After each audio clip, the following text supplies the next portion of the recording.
गावामध्ये आम्ही या ठिकाणी आलेलो आहे। आज मला मुद्दाम या ठिकाणी मला सांगावंच वाटतं आपल्याला, आताच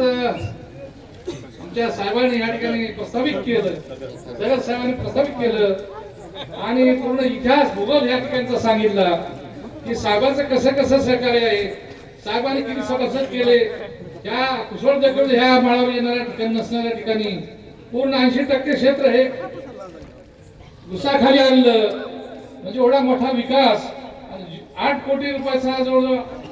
त्या ठिकाणी 8.5 कोटी रुपये जवळजवळ ह्या ठिकाणी सोसायटीच्या माध्यमातून बिनव्याजी वाटप केलं, बिनव्याजी बिलकुल 1 रुपया न घेता त्या ठिकाणी यांचं काम जे बघत आहे मी या ठिकाणी।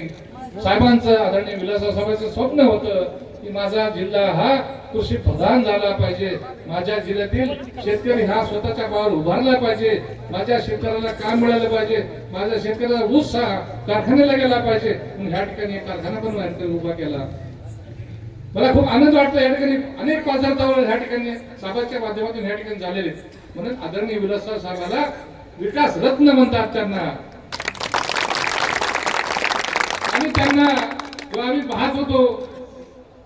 मुंबईमध्ये इकडे तिकडे, जेव्हा साहेब सीएम होते,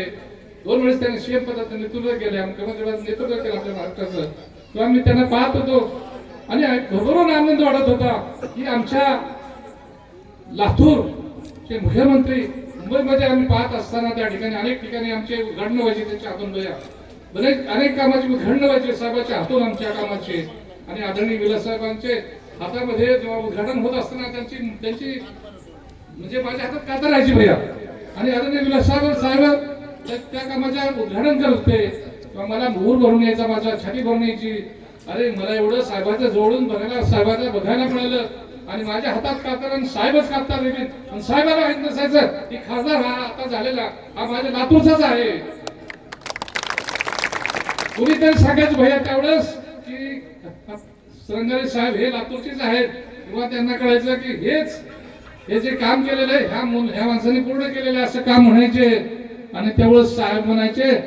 हेच लातूर पॅटर्न आहे, ह्यालाच लातूर पॅटर्न म्हणतात। आज साहेब माझ्याबद्दल उद्गार काढायचे, तेव्हा छाती भरून यायची, आनंद वाटायचा। त्यांचा नेतृत्वाकडे बघून मी ह्या ठिकाणी 5 वर्षे आपला खासदार म्हणून या ठिकाणी काम केलं, बिलकुल कसली कुणाला तकलीफ न देता ह्या ठिकाणी बिलकुल भैया माझ्या हातून कुणाला ह्या ठिकाणी तकलीफ झाली जिल्ह्यामध्ये कुणाला